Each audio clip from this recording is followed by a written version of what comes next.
শাস্তি দেওয়া উচিত কি উচিত নয় এই সম্পর্কে আমাদের সামনে বক্তব্য রাখতে আসছেন চাষপাড়া ব্রাইট ইনস্টিটিউটের মর্নিং শিফটের ভারপ্রাপ্ত প্রধান শিক্ষক মহাশয় মোহাম্মদ আজমাইল মোমিন সাহেব। চিনতে পারছো কে বলো তো? আর আমাদের এটাই ছিল মর্নিং সেকশন।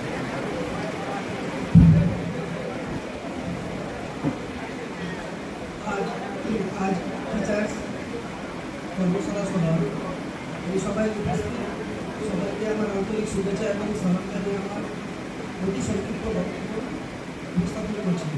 এই সভায় আমি আলোচনা করব একটা শিশুকে শারীরিক শাস্তি কিংবা কঠোর পানিশমেন্ট না দিয়ে কী করে শিক্ষা দেওয়া যায়।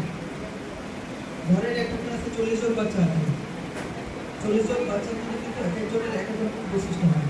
কেউ নিয়মিত পড়াশোনা করে, বা কেউ পড়াশোনা করে না, বা কেউ দুষ্টমি করে। তাদের আমরা কী করি? তাদের শাস্তি দিই। শাস্তি আমরা কিন্তু বিভিন্নভাবে দিয়ে থাকি। লাঠি দিয়ে মারি, কিংবা বাইরে কান ধরে দাঁড়িয়ে রাখি, কিংবা বাইরে বের করে দিই। কিন্তু সরকারি নিয়ম অনুযায়ী তো আমরা শাস্তি দিতে পারি না। তাহলে আমরা কী করবো? তাদের কোনো জ্ঞানমূলক বা উপদেশমূলক কথা বলবো, যে কোনো দুষ্টমি করতে হয় না, বা পড়াশোনা করতে হবে, পড়াশোনা না করলে ভবিষ্যৎ অন্ধকার হবে। কিন্তু ওরা তো উপদেশমূলক বা জ্ঞানমূলক বোঝে না, কারণ ওরা শিশু, ওরা অবুঝ, কোনটা জ্ঞানমূলক কোনটা বোধমূলক। তাহলে কী করতে হবে?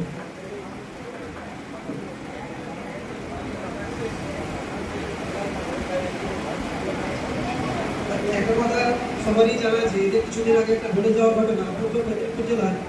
ওরা কিন্তু অপমানমূলক কথা খুব বোঝে না। যে পূর্ব মেদিনীপুর জেলার একটি বাচ্চাকে এক দোকানদার চোর অপবাদ দেওয়ায় বাচ্চাটা কী করে? যে সুসাইড করে নেয়, বা তাকে কান ধরে উন্মাস করিয়েছিল বলে সুসাইড করে নেয়।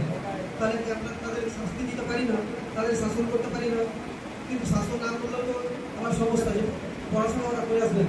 জানে যে শাস্তি যদি না দেয় তাহলে তো পড়াশোনা করবে, যে পড়া করতে হবে না, যে পড়া করলেই স্যার তো কিছু বলেই না, তাহলে কী করতে পড়া করবে?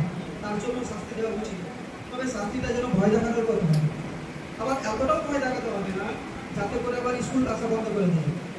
আমাদের মনে রাখতে হবে যে আমরা হচ্ছে প্রাথমিক স্তরের শিক্ষক। তাই প্রত্যেক বাচ্চার ভালো মন্দ দিক আমাদের জানতে হবে। রাত শেষে দিন হলে দিনের সকাল থেকে অনেকটা অনুমান করা যায় যে দিনটা কেমন যেতে পারে। তাই প্রত্যেক শিশুর দিকে লক্ষ্য করে বোঝা যায় যে আগামীতে ছেলেটা কেমন হতে পারে। সম্পূর্ণ না হলেও কিছুটা অনুমান করা যায়। তাই যার যেরকম বৈশিষ্ট্য তার সঙ্গে সেই রকম ব্যবহার করতে হবে।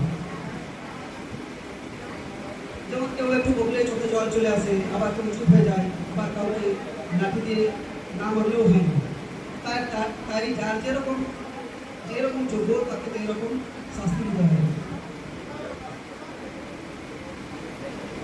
তাছাড়া গার্জেনের সঙ্গে কথা বলতে হবে যে কী করে বাচ্চারা ডেভেলপ করা যায়, কী করে ওকে পড়াশোনায় আগ্রহী করা যায়।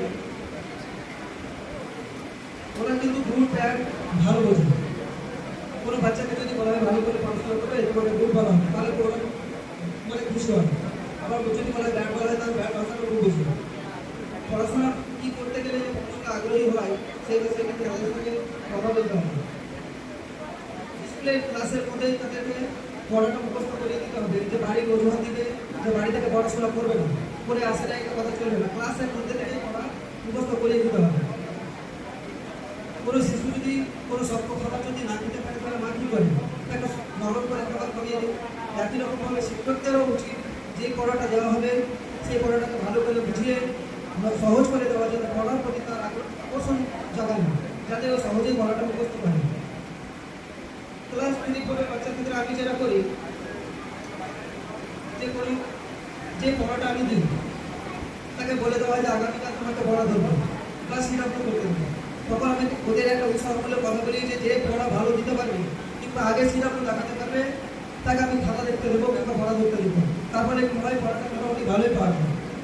তাছাড়া ক্লাসে যদি দুষ্টমি করে তখন ছেলে মেয়েরা যদি আলাদা আলাদা বসে, তার জন্য ছেলেদেরকে বলে দেওয়া হয় যে ছেলেরা যদি দুষ্টমি করে তাহলে মেয়েদের জায়গায় বসাবো, আর যদি মেয়েরা দুষ্টমি করে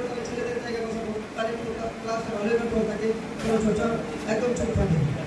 পরিশেষে আমি আর বেশি কথা না বাড়িয়ে আমি আর শেষে একটাই কথা বলবো যে শাস্তি তাদেরকে দেওয়া হোক যেন ভয় দেখানো হোক এবং ঠান্ডা মেজাজ হোক, উগ্র মেজাজে না হয়ে যেন ঠান্ডা হোক এবং প্রয়োজনে গার্জেনের সাথে কথা বলে তাদেরকে কোনো উৎসাহমূলক কথা কী করে পড়াশোনায় আগ্রহী করা যায় সেই বিষয়ে তাদের সঙ্গে কথা বলতে হবে।